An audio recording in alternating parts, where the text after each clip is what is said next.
In this video, I'm going to provide an overview on views and how a user can add fields and values to views, as well as how they can change views to display information that they want to display that might be different than what the system view provides.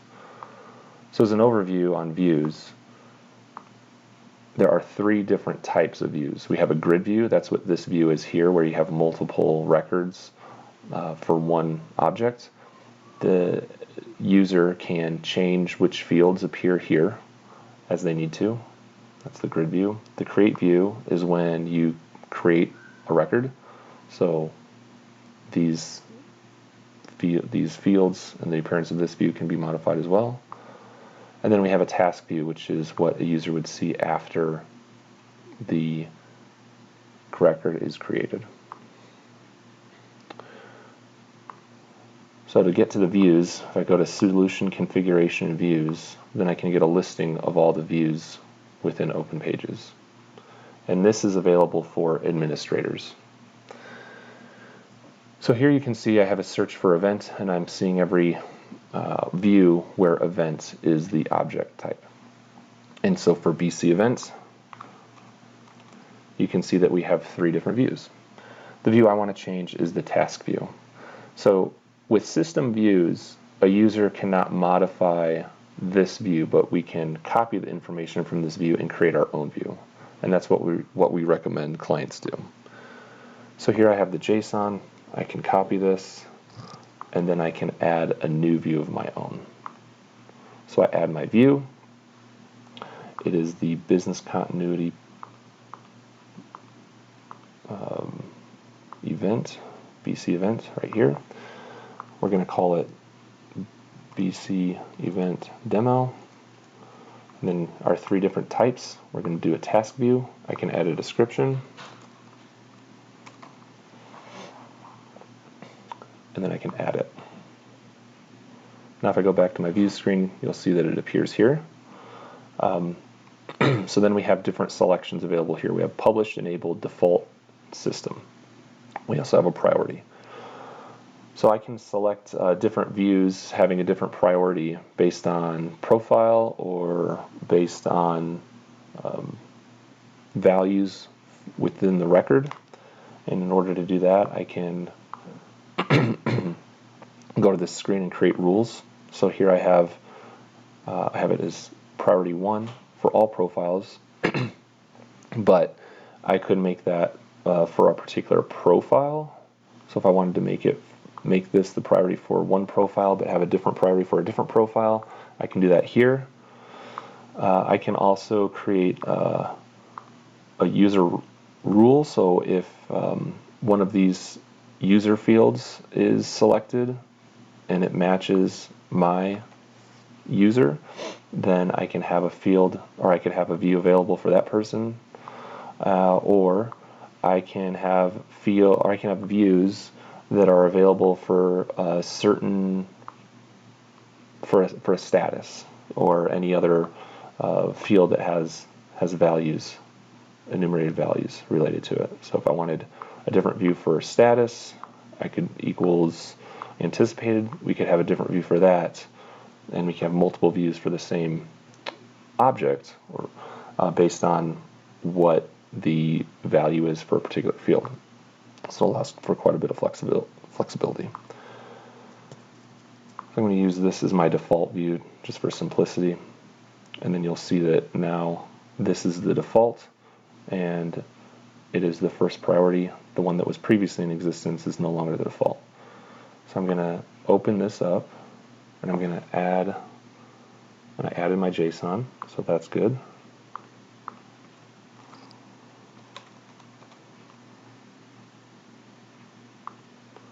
And then these are all the fields that were available in that original view that I can change through the UI. So we can change the field labels.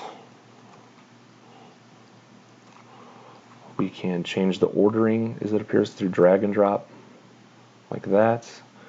We can add additional sections, like this. And then if I wanted to add a field here, I can add this field like that. So there's a lot of flexibility in what you can do on these views and how you can have them appear. The other thing is that we can add relationship fields. So if I wanted to add a new grid view for an association, I can pick a child and I'll just have issue here. So I can call this issue. Then I can add a new issue by selecting this and then label this add issue. And say if I want it to appear as a new tab or in the sidebar when I add it, I can add that. Or I could also add an association. So I'll say select issue for an existing record to associate to. And then I can also change the fields that I want to appear on the grid view. So I can add that here. So I'll have due date. Okay, and I can click done.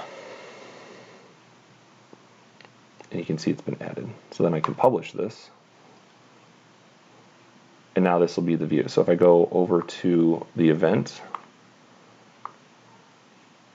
and I open this up, you'll see that now I have my new section, I have my new issue here. So then if I wanted to change any of this, let's say I don't want this information I want this to collapse.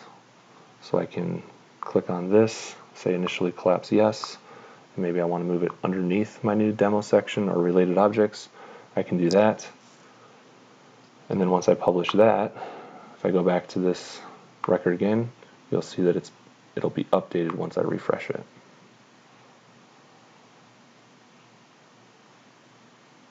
So here, that section is now down here that I moved.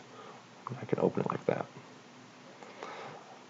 So really the best way to understand views and to understand all the capabilities and what you can display is really is getting in here and using it. But there's a lot of flexibility in what you can do and how you can have different information appear. We can even add inline guidance, so you can provide specific instructions for particular fields through inline guidance. We can have multiple columns for fields to appear within a section, and then we can have relationship fields appear as a card view, as a chart, so you can have graphs in this, or just a simple count, or the tree view, which we typically have had in these BC records out of the box. So that's how you can change the view. Now if I wanted to add a field, that requires me to go to the standard UI, which I'm doing here. So several releases ago we started changing the UI for OpenPages. This is the old UI, so we're still transferring over certain capabilities from the standard UI over to the new UI, which we call the task focused UI. And here, if you see, we have field groups, and when we add fields, we have a field group, and then we have the fields within that group, and then we can have the values within that field. So we have a field group for BCM event right here. I'm going to click on that, and here are the different fields we have that are unique for this object of BCM event. I'm going to add a new field. We're going to call it demo, and we're going to say it's an enumerated string. I'm going to create that, and then I'm going to add values. So we're going to say value 1, value 2. I'm going to add that, and I'm going to hit create. And I have to switch over into system admin mode in order to save that. So I'm going to create that.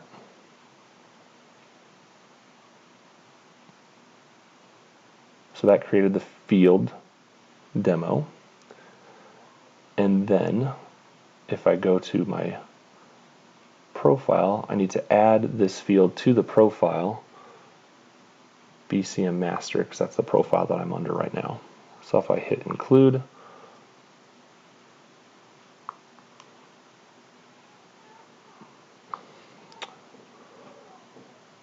actually I gotta go to my event. So I click on the object,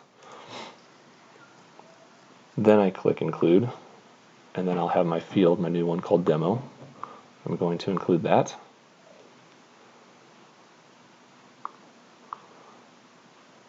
And so now if I go back to the task focus UI, which I can do through this,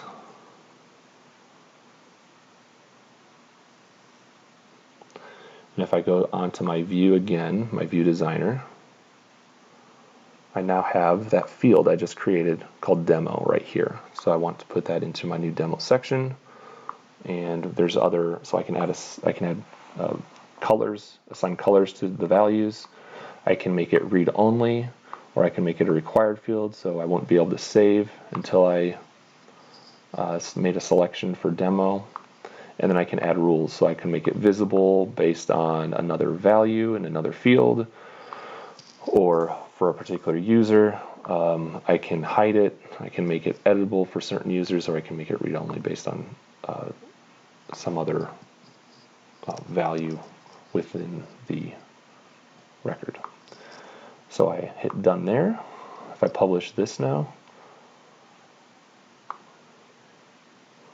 oh, I forgot to get out of system admin mode. So I'm going to do that. Now if I publish, it's been published. And if I go to this record, you see, oh, there it is. There's my field. I select my value, value 1, and now I have my new field in my view. The other thing to note is that you can assign certain views for certain stages within a workflow, which I can address in the video on workflow.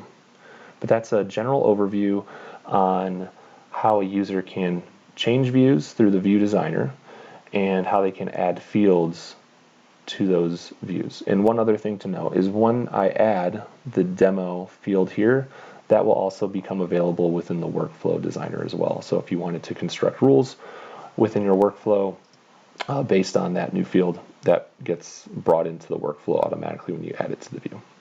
Thank you.